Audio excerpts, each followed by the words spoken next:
برکتیں پیسوں سے نہیں آتی ہیں، چیزوں سے نہیں آتی ہیں، چیزوں سے نہیں آتی، برکتیں تو سنتوں سے آتی۔ اپنی زندگی کا جائزہ لے، کون کون سی سنتیں حضور صلی اللہ علیہ وسلم کی، کون کون سی سنتیں میرے پاس ہیں، میرے پاس نہیں ہیں۔ حضرت تھانوی رحمۃ اللہ علیہ فرماتے ہیں ایک دن مجھے خیال آیا کہ میں لوگوں کو تو کہتا ہوں کہ سنتوں پر عمل کرو، پھر میرے زندگی میں کون سی سنتیں ہیں۔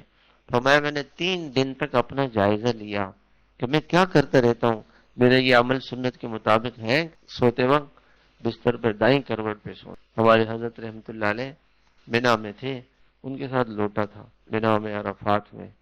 تو میں نے پوچھا کہ حضرت یہ لوٹا کیوں لاتے ہیں؟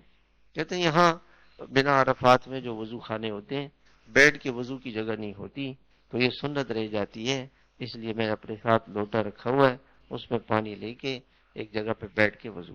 کسی گھر میں جاتے تھے، اگر فرماتے تھے کروڑوں کا گھر بنایا، بیٹھ کے وضو کرنے کی جگہ ہی نہیں، بیٹھ کے وضو کرنے کی جگہ ہی نہیں۔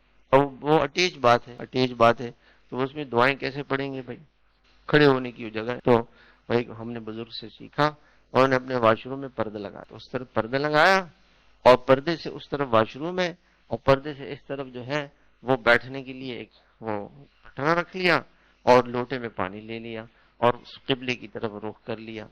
تو اسی واش روم میں جو نہانے کی جگہ تھی اس جگہ پہ پردہ لگا دیا۔